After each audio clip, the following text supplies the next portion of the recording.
आप देखते हैं कि दो सिफात जो मैंने आपके दरमियान अर्ज की थी कि रहमान और रहीम है, लेकिन इसके बावजूद भी अल्लाह तबारक व तआला अपने खास बंदों को तकलीफ में जो है मुब्तला फरमाता है। अंबिया कराम की जात को देखें, आदम अला नबीना अलैहिस्सलातु तस्लीम की जात से लेकर सरकार दो आलम सल्लल्लाहु अलैहि वसल्लम की जात को, जितने अंबिया कराम हैं ये किसी न किसी आजमाइश से गुजरे हैं। और जितने अल्लाह के नाफरमान बंदे हैं, जिसमें फिरौन ले लीजिए, हामान ले लीजिए, नमरूद ले लीजिए, ये बड़े ठाट बाट के साथ इन्होंने जिंदगी गुजारी और न कभी ये परेशान हुए, न कभी बीमारी में मुब्तला हुए।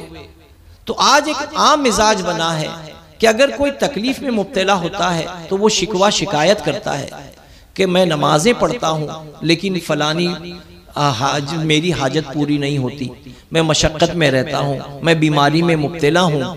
तरह तरह की चीज़ें लोग पेश करते हैं। इसके ताल्लुक से भी एक हिकायत बड़ी प्यारी आई है, अर्ज करूँगा कि एक मर्तबा एक वेटरनरी डॉक्टर, उनकी ऑफिस पे एक कॉल आती है कि अगले आधे घंटे में आप अपने आप को अकेला रखिए, कोई आपके करीब ना आने पाए।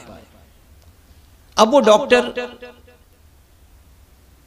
देखता है कि फोन तो अननोन नंबर से आ रहा है, लेकिन कुछ देर बाद देखता है तो बख्तरबंद गाड़ियां, पुलिस की गाड़ियां उसके क्लिनिक के चारों तरफ आकर के रुक जाती है। और डॉक्टर की क्लिनिक में एक खातून दाखिल होती है जिसके गोद में एक कुत्ता है। ये कुत्ते को लेकर डॉक्टर के पास आती है और कहती है, डॉक्टर साहब ये मेरा कुत्ता है, मैं इससे बहुत मोहब्बत करती हूँ। उससे पहले एक साहब आकर इंट्रोडक्शन कराते हैं कि ये मैडम है और ये एम्बेसडर है यूएस की, इसलिए हमने एम्बेसी से परमिशन लेकर के आपका क्लिनिक में आने की जो है हमने इजाज़त हासिल की थी और आपसे ये रिक्वेस्ट की थी कि आधे घंटे तक आप फारिग हो जाएं, जिसको अटेंड करना है कर लें, इसलिए कि अब सिर्फ आए हैं तो हम ही रहेंगे और कोई नहीं रहेगा। अब वो खातून आगे बढ़ करके अपने कुत्ते को डॉक्टर के हवाले करती हैं और कहती है, मैं इससे बहुत प्यार करती हूँ, इसके बगैर मैं नहीं रह सकती, लेकिन चंद दिनों से ऐसा हो गया है कि ये मेरी आवाज़ सुनकर दौड़ जाता है, भाग जाता है। मैं करीब बुलाती हूँ तो ये करीब नहीं आता, आप इसका कुछ इलाज कीजिए। डॉक्टर कहते हैं कि मैंने उसे टेबल पर लिटाया और उसको जायजा लेने के बाद मैंने उस लेडी से कहा कि मैडम आपको एक रात के लिए कुत्ते को यहीं छोड़ना होगा। उसने कहा ठीक है, अगर एक रात की बात है तो मैं अपने कुत्ते को आपके पास छोड़े जाती हूँ, इलाज करना है आप इलाज कर दें। अब ये मैडम तो चली जाती हैं। डॉक्टर कहते हैं कि मैंने अपने नौकर फजलू को आवाज दी कि फजलू आ, और कहा कि इस कुत्ते को चेन से बांध और भैंसों के बाड़े में जाकर इसको बांध दे और हर आधे घंटे बाद इसको पट्टे से मारना और लकड़ी से मारना। कहते हैं कि मेरा जो नौकर था वो एक देहाती था, जो मैं कहता था वो करता था। कुत्ते को ले गया, उसने भैंस के बाड़े में बांध दिया और मेरे हुक्म के मुताबिक रात भर हर आधे घंटे में उसको कुछ बेल्ट से मारता, कुछ लकड़ी से मारता। कुत्ता चीखता चिल्लाता, लेकिन हर आधे घंटे के बाद उसको ये ट्रीटमेंट चलता रहा। रात गुजर गई। रात गुजरने के बाद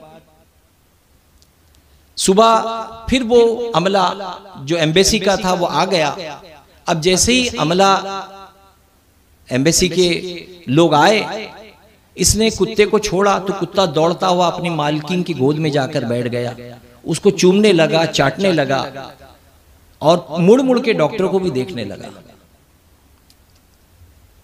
एम्बेसडर जो लेडी थी उसको ताज्जुब हुआ कि एक रात में ये मेरा फरमाबरदार कैसे हो गया, आपने ऐसा क्या ट्रीटमेंट किया कि एक रात में इतना फरमाबरदार हो गया कि उछल कर मेरी गोद में आकर बैठ गया, मुझे चूमने लगा, चाटने लगा।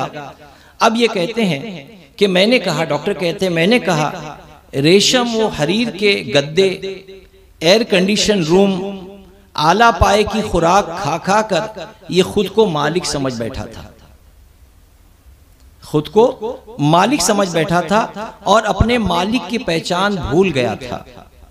इसका ये खन्नास उतारने के लिए इसको जरा साइकोलॉजिकल प्लस फिजिकल ट्रीटमेंट करने की अशद जरूरत थी, वो दे दी। अब वो मुकम्मल फरमाबरदार हो चुका है। Now he is okay, doctor ने कहा।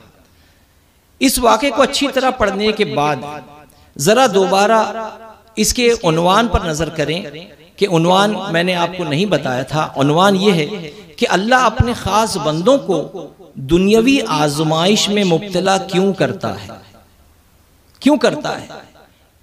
इसलिए कि हम भी अपने मालिक को भूल बैठे होते हैं, हम भी दुनिया की रानाइयों में इस तरह मगन हो जाते हैं कि अपने रब की तरफ पलटते नहीं।